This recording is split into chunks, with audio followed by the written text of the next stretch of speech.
மீன் குழம்பு வைக்க போகிறேன். மீன் குழம்பு இதில் ஒரு 2 துண்டு பொரிக்க எடுத்துக்கிட போகிறேன். இது சாலை மீன், இது பொரிக்கிறதுக்கு. கப்பக்கிழங்கு வேக வச்சு மீன் குழம்பு வச்சு இன்றைக்கி கேரளா ஸ்டைலில் சாப்பிட போகிறோம். ரெடி பண்ணலாம் வாங்க. வணக்கம் மக்களே, எல்லோரும் நல்லா இருக்கீங்களா? இப்போ நான் மீன் குழம்பு, மீன் பொரியல், கப்பக்கிழங்கு விறகடுப்பில் ஒரு மண் பாத்திரம் வச்சுருக்கேன். எண்ணெய் ஊற்றிக்கலாம்.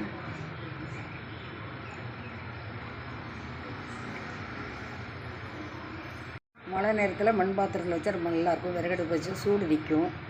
அதனால் மண் பாத்திரத்தில் மண்சட்டியில் வைக்கிறோம். எண்ணெய் சூடாகட்டும். நல்லா இதுவரை என்னுடைய வீடியோ பார்க்குறவங்க சப்ஸ்கிரைப் பண்ணாதவங்க சப்ஸ்கிரைப் பண்ணிட்டு பாருங்கள். எல்லாம் கிராமத்து பணியில் தான் போடுறேன். அந்த காலத்து சமையல்கள் பாருங்கள். ஃபுல் வீடியோவும் பாருங்கள். எண்ணெய் சூடாகிட்டு கடுகு 2 வெந்தயம் போட்டுக்கலாம்.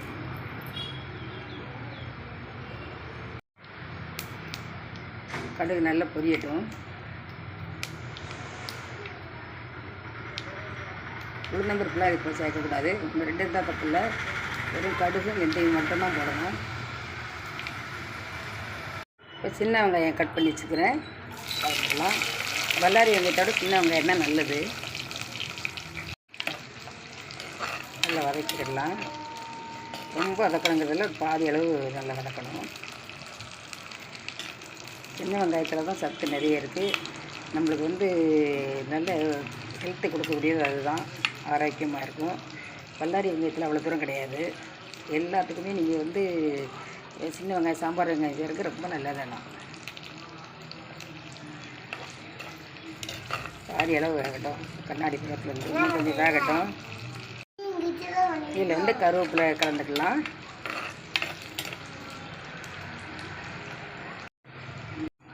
அடுத்து தக்காளி கலந்துக்கலாம். தக்காளி நல்ல பெரிய தக்காளி, 2 தக்காளி கலந்துருக்கேன். அதையும் அது கூட கலந்துக்கிடணும். இப்போ ஒரு 4 மிளகாய் கட் பண்ணி வச்சுருக்கேன். அதையும் கலந்துக்கிடுதேன்.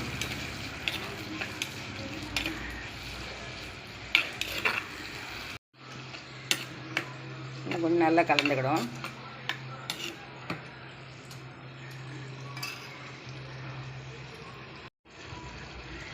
எடுத்து 1 ஸ்பூன் இஞ்சி பூண்டு பேஸ்ட்டு, திரும்ப ஒரு 1/2 ஸ்பூன், 1.5 ஸ்பூன் கலந்துக்கலாம். சின்ன வெங்காயம் அரைச்சி வச்சுருக்கேன். அது ஒரு 2 ஸ்பூன் கலந்துக்கலாம். 2 ஸ்பூன் கலந்தாச்சு. நல்ல பச்சை வாசனை போகிற வரை நல்லா வதக்கி எடுத்துக்கிடணும். நல்லா வதக்கிக்கலாம்.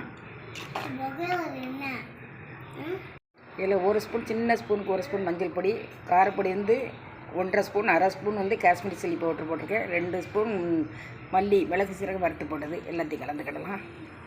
வீட்டு மசாலாக்கள் தான், வீட்டிலேயே தயார் பண்ணி வீடியோ வேறு போட்டிருக்கேன். மிளகு, சீரகம், கொத்தமல்லி அது மட்டும்தான் வறுத்து திரித்து வச்சுருக்கேன். இதில் ஒரு வதக்கிக்கிடவும். மசாலா வடை போகிற வரை நல்லா வதக்கிக்கலாம்.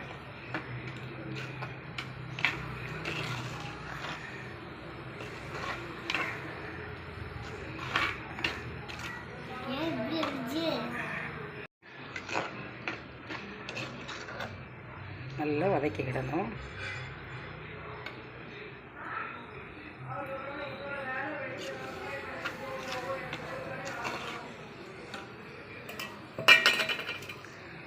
இப்போ என்ன பண்ணணும், புளி கரைச்சி வச்சுருக்கேன். புளி கரைசல் ஒரு பெரிய லெமன் அளவு, அதையும் ஒன்றா கலந்துக்கலாம். இது தேங்காயெலாம் எதுவுமே நாங்கள் போடலை.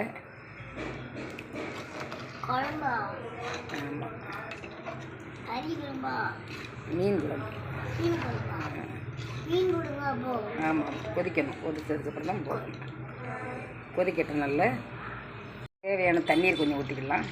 நம்மளுக்கு எவ்வளோ ஆட்கள் எவ்வளோ இருக்குமோ, மீன் எவ்வளோ இருக்கோ அதுக்கு தகுந்தால நம்ம தண்ணி ஊற்றிக்கலாம். நல்லா கொதிக்கட்டும்.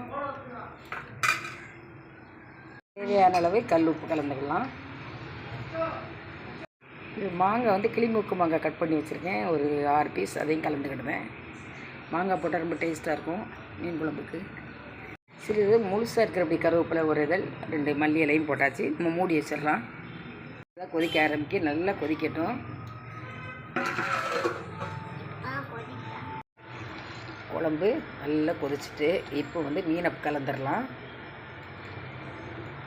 ஓரளவு பாதி அளவு வெந்த பிறகு தான் நம்ம மீனை கலந்துடணும். முதல்ல இருந்தால் மீன் பூரா உலஞ்சிருக்கும். அதுக்காக தான் நல்லா கொதிக்க விட்டுறணும்.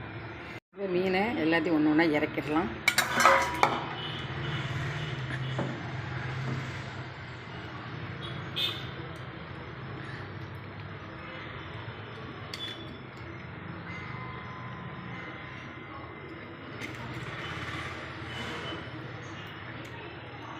ஒரு கைட்டே எடுக்கிறதுனால கொஞ்சம் சரிஞ்சு போகுது வீடியோ எடுக்கையில். இப்போ எல்லாத்தையும் இறக்கியாச்சு. அப்படியே நம்ம ஒரு இப்போ லேசாக கலக்கிறது தான், திரும்ப அடிக்கடி நம்ம கலக்கக்கூடாது. அப்படியே இருக்கட்டும். நிதானமான தீ வந்து நிதானமாக தான் எரியுது. அப்படியே மூடி வச்சிடலாம். குழம்பு இந்த மாதிரி வைக்க நான் சொல்கிற மெத்தடில் வைக்க ரொம்ப நல்லாயிருக்கும். நல்லா கொதிச்சதுக்கப்புறம் தான் நம்ம இந்த ஏரலைக்கிழங்கு போடணும். கப்பக்கிழங்கு நல்லா 1க்கு 2 3 தடவை கழுவிடணும். இல்லைன்னா அந்த தோலில் உள்ள கசப்பு தன்மை வரும். உப்பு தேவைக்கேற்க உப்பு கலந்துக்கலாம். மஞ்சள் பொடி, காரப்பொடி, சிறிதளவு மல்லிப்பொடி. மல்லி எவ்வளோ தேவை மீனுக்கு தேவை அந்தளவு போட்டுக்கலாம். கல் உப்பு கொஞ்சம் அது கலங்கும் போது தண்ணியாக ஆயிரும். அதெல்லாம் அதே மாதிரி தான் கலந்துக்கிறேன். பூண்டு பேஸ்ட்டு இது கொஞ்சமாக இருக்குது, அதனால் கொஞ்சமாக போட்டுக்கிறேன். இது அதிகமாக இருக்கிறதுனால கொஞ்சம் அதிகமாக போட்டுக்கிறேன். எல்லாம் நல்லா கலந்து விட்டுறணும். காரம் உங்களுக்கு எவ்வளோ தேவையோ அந்த அளவு நீங்கள் கலந்துக்கலாம். அவரவர் வீட்டில் எவ்வளோ காரம் சுள்ளுன்னு சேர்க்கறதா இருந்தால் கூட சேர்த்துக்கலாம். இது அப்படியே ஒரு அரை மணி நேரம் ஊறட்டும்.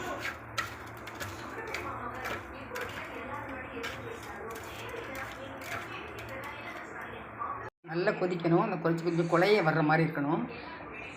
குழம்பு நல்லா கொதிச்சுட்டு பாருங்கள். காற்று வேறு அடிக்கி. கரண்டி அடிக்கடி கலக்கக்கூடாது. நான் கலக்கவே இல்லை. இப்போ கலக்கிறேன்.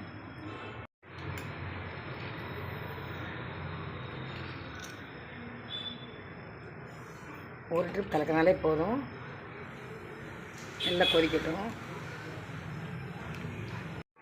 கொஞ்சமாக சின்ன ஸ்பூனுக்கு 1/2 ஸ்பூன் மஞ்சள் பொடி கலந்துருக்கேன். நல்லா வெந்துட்டு இப்போ இறக்கிடலாம். வடிகட்டி எடுத்துடுறேன்.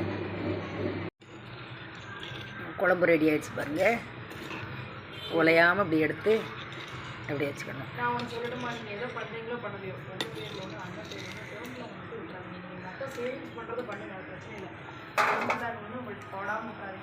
கடைசியாக கொஞ்சம் மல்லித்தலை போட்டு ஆஃப் பண்ணிடலாம். இது அப்படியே இருக்கட்டும். அடுப்புலேயே விறகடுப்பு தானே, கொஞ்சம் அப்படியே இருக்கட்டும். கொஞ்சமாக எண்ணெய் ஊற்றிக்கலாம்.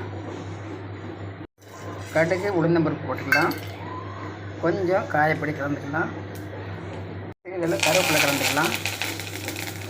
வச்சு கப்பக்கிழங்கு அதில் கலந்துக்கலாம். காரப்பொடி கம்மியாக தான் கலந்துருக்கேன். ஏன்னா நம்ம மீன் குழம்புல ஊற்றி தான் சாப்பிட போகிறோம்.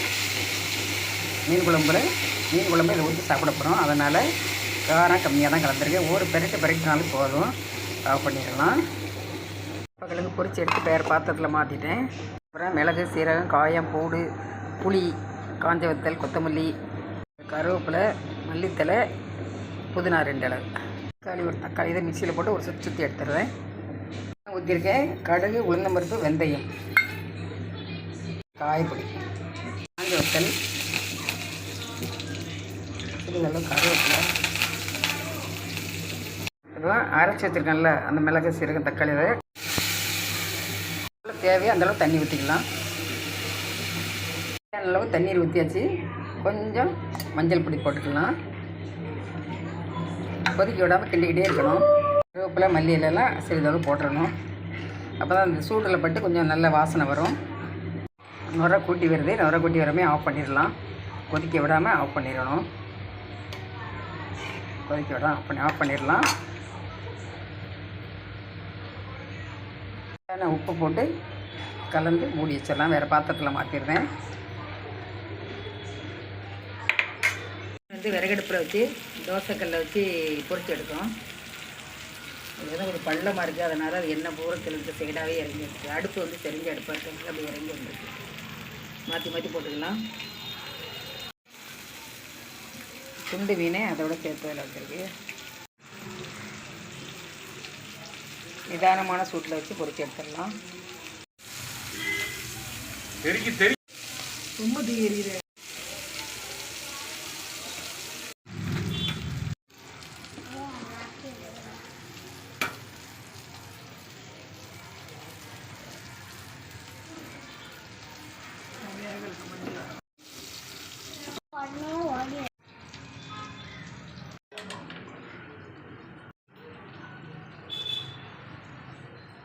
ஸ்பெஷல் இதே மாதிரி செஞ்சு பாருங்கள். லைக் பண்ணுங்கள், ஷேர் பண்ணுங்கள், சப்ஸ்கிரைப் பண்ணுங்கள், பெல் பட்டனை கிளிக் பண்ணுங்கள். ஃபுல் வீடியோவும் பாருங்கள்.